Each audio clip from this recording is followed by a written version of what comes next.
Benvenuto in Esercita l'italiano con le storie. Sei pronto a esercitarti con l'italiano e diventare più fluente? Iniziamo. C'era una volta un gatto che divenne amico di un topo. Il gatto amava così tanto il topo che il topo accettò di vivere insieme a lui. Ma dobbiamo prepararci per l'inverno, altrimenti avremo molta fame, disse il gatto. Tu, piccolo topo, non puoi andare ovunque, altrimenti potresti finire in una trappola. Ascoltarono il buon consiglio del gatto e comprarono un barattolo di grasso, ma non sapevano dove metterlo. Dopo aver pensato per un po', il gatto disse: "So dove possiamo tenerlo al sicuro, in chiesa. Nessuno porterà via nulla da lì. Possiamo nasconderlo sotto l'altare e usarlo solo quando ne avremo davvero bisogno." Così misero il barattolo in chiesa, ma presto il gatto cominciò a desiderarlo. Un giorno il gatto disse al topo: "Ho qualcosa da dirti, piccolo topo. Mia cugina ha appena avuto un bambino e mi ha chiesto di essere la madrina. Il bambino è bianco con macchie marroni e devo tenerlo in braccio al battesimo. Lasciami uscire oggi e tu puoi sorvegliare la casa da solo." "Sì, sì", disse il topo, "vai pure. Se trovi qualcosa di gustoso, ricordati di me. Mi piacerebbe un sorso di vino rosso dolce dal battesimo." Ma tutto ciò era una bugia. Il gatto non aveva né cugina né figlioccio. Andò dritta in chiesa, si avvicinò al barattolo di grasso e cominciò a mangiarlo. Leccò la superficie del grasso.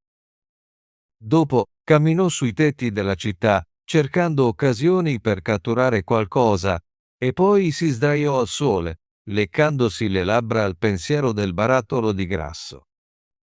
Non tornò a casa fino a sera. "Guarda chi è tornato", disse il topo. "Devi aver passato una bella giornata." "Sì, è andato tutto bene", rispose il gatto. "Quale nome hanno dato al bambino?" "Tappo", disse il gatto con nonchalance. "Tappo", esclamò il topo, "è un nome strano. È comune nella tua famiglia." "E che importa?" rispose il gatto. "Non è peggio di briciole rubate, che è come si chiamano i tuoi figliocchi." Presto il gatto desiderò mangiare di più. Disse al topo: "Devi farmi un favore e sorvegliare di nuovo la casa da solo per un altro giorno. Mi hanno chiesto di essere madrina di nuovo e dato che il bambino ha un anello bianco attorno al collo, non posso dire di no." Il gentile topo acconsentì e il gatto si snecò di nuovo in chiesa e mangiò metà del barattolo di grasso. "Niente è più buono di ciò che tieni per te", disse, soddisfatta della sua giornata.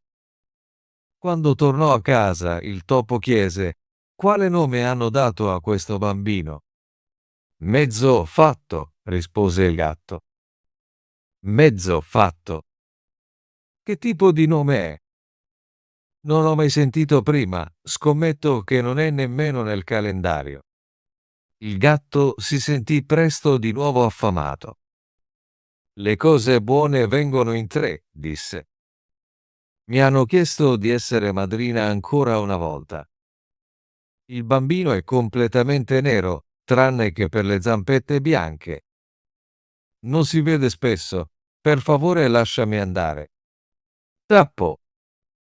"Mezzo fatto", disse il topo. "Questi sono nomi così strani, mi fanno pensare." "Tu resta a casa", disse il gatto, "con il tuo pelo grigio scuro e la tua lunga coda, persa nei tuoi pensieri. E perché non esci durante il giorno?"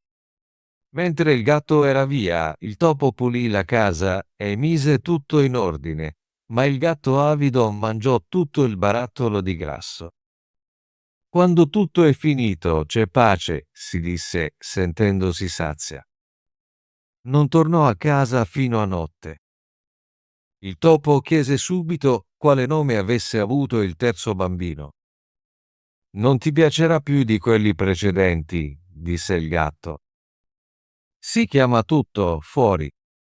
Tutto fuori, esclamò il topo, è il nome più strano di tutti. Non l'ho mai visto scritto da nessuna parte. Cosa potrebbe significare? Il topo scosse la testa, si rannicchiò e andò a dormire. Da quel momento in poi, nessuno invitò più il gatto a essere madrina. Quando arrivò l'inverno e non c'era cibo fuori, il topo si ricordò del loro barattolo di grasso e disse: «Vieni, gatto, andiamo al nostro barattolo di grasso, possiamo goderne». «Sì», rispose il gatto, «ti divertirai tanto quanto ti divertirebbe mettere fuori la tua lingua elegante dalla finestra». Si diressero verso la chiesa e quando arrivarono, il barattolo di grasso era ancora lì, ma era vuoto. «Oh no!» disse il topo. «Ora vedo cosa è successo. Sei un vero amico. Lo hai mangiato tutto mentre eri madrina. Prima tappo, poi mezzo fatto e poi». «Stai zitta!» urlò il gatto. «Di un'altra parola e mangerò anche te». Il topo stava per dire tutto fuori quando il gatto saltò su di lei, la afferrò e la inghiottì intera. Davvero, così funziona il mondo. Ottimo lavoro! Vuoi esercitarti con l'italiano e diventare più fluente? Iscriviti e attiva la campanella delle notifiche per non perdere nessuna delle nostre storie gratuite in italiano. Ci vediamo nel prossimo video!